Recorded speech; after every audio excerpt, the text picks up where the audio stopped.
ये कहानी है उम्मीदों की, जहां हर एहसास सच्चा होता है। गांव की पगडंडी पर धूप उतर रही थी और उसी पगडंडी से आदित्य रोज कॉलेज जाता था। सफेद शर्ट, बैग कंधे पर और उसके चेहरे पर वही शांत मुस्कान। एक छोटी सी झोपड़ी, टूटी खपरेल और आंगन में पानी भरती एक लड़की, राधा। गरीबी साफ दिखती थी, लेकिन उसके आंखों में एक ऐसी चमक थी जो आदित्य को हर दिन रोक लेती थी। एक दिन आदित्य साइकिल से गुजर रहा था, तभी राधा का घड़ा गिर गया। मिट्टी में पानी फैल गया और राधा घबरा गई। आदित्य उतरा, मुस्कुराया और बोला, घड़ा टूट गया तो क्या, हिम्मत मत टूटने देना। उस दिन राधा ने पहली बार किसी को अपने लिए रुकते देखा था। धीरे धीरे दोनों की मुलाकातें बढ़ने लगी। कभी कुएं पर, कभी खेतों में, कभी रास्ते पर।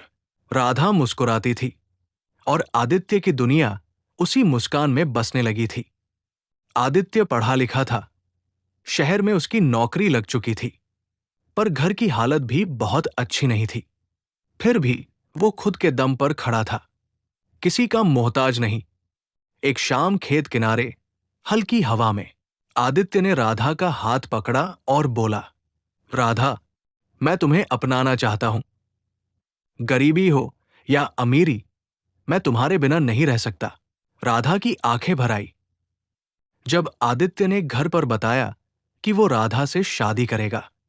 पूरे घर में जैसे हंसी की आवाज गूंज गई। गरीब घर की लड़की से शादी, तेरे में अभी समझ नहीं है। आदित्य चुप रहा, लेकिन अंदर जल रहा था। राधा ने रोते हुए कहा, आदित्य, तुम्हारे घर वाले नहीं मानेंगे, तुम्हारी जिंदगी खराब हो जाएगी। आदित्य ने उसके माथे पर हाथ रखा, मेरी जिंदगी तुमसे शुरू होती है और तुम पर ही खत्म होगी। आदित्य घर छोड़कर बाहर चला गया। नौकरी शुरू की, मेहनत की, पैसे जुटाए। दिन रात बस एक सपना, राधा को अपना घर देना।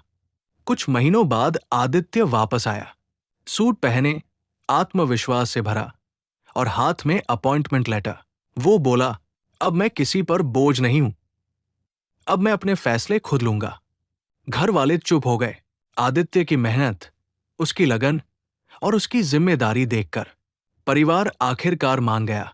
वो बोले, अगर ये लड़की तू पसंद करता है तो वो हमारे लिए भी सम्मान की होगी। राधा की आंखों में खुशी छलक रही थी। गांव की मिट्टी, ढोल की आवाज और बीच में खड़ी राधा पहली बार खुश होकर रो रही थी।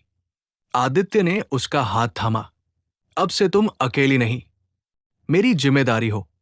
शादी के बाद आदित्य ने राधा को पढ़ाया, उसे अपने पैरों पर खड़ा किया। वो लड़की जो कभी घड़ा उठाती थी, आज अपने घर को इज्जत से संभाल रही थी। प्यार हमेशा बराबर वालों में नहीं होता। प्यार वही होता है जहां दिल साफ हो और जहां कोई हाथ छोड़कर नहीं, थाम कर उठाता है।